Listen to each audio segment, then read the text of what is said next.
coordinador regional del CONADIS.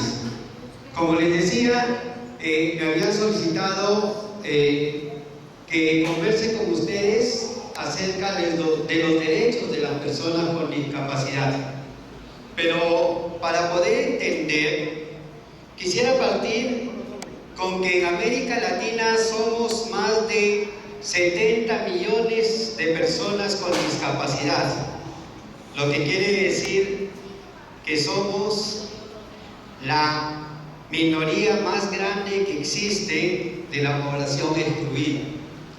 Y si a eso le sumamos que hemos tenido que pasar por una pandemia del COVID-19 que ha dejado a muchas personas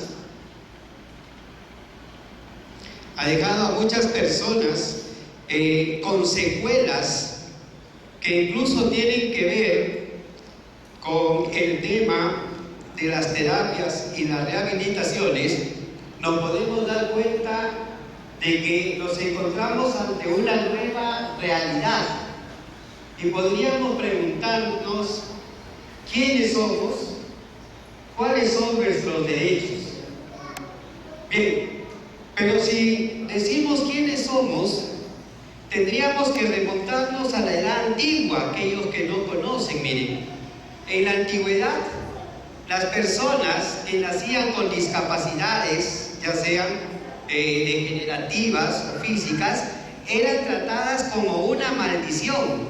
Es decir, en ese entonces se creía que los dioses estaban molestos con la población y por lo tanto mandaban a esas personas como un castigo. Y por lo tanto había que contentar a los dioses. Y si había que contentar a los dioses, no les quedaba que sacrificar a esa persona con discapacidad. Entonces, ahí podemos apreciar, miren, aquí tenemos a un niño que lo están arrojando desde el abismo. Aquí vemos los vikingos, los llevaban a alta mar y les ponían un peso y los fondeaban al fondo del mar. De esa manera contentaban a los dioses. Entonces, si nos ponemos a pensar, más aún, si soy una mamá, si soy un papá de un niño con discapacidad, no iba a querer que me lo maten. Entonces, los escondían.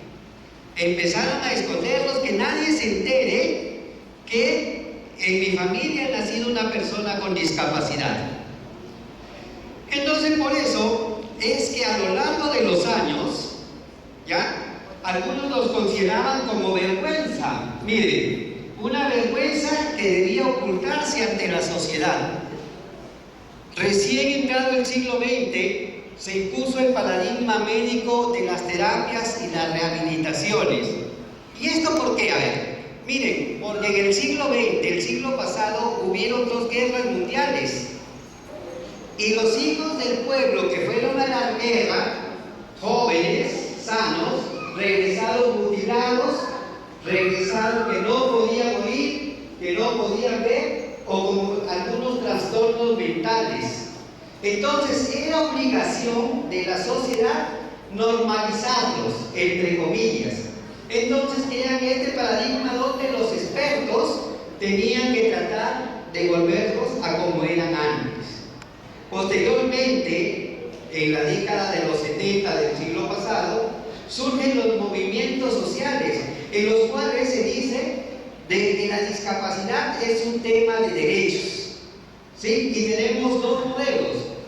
El modelo rehabilitador, donde decíamos que el problema estaba en la persona, y el modelo social, donde el problema está en el entorno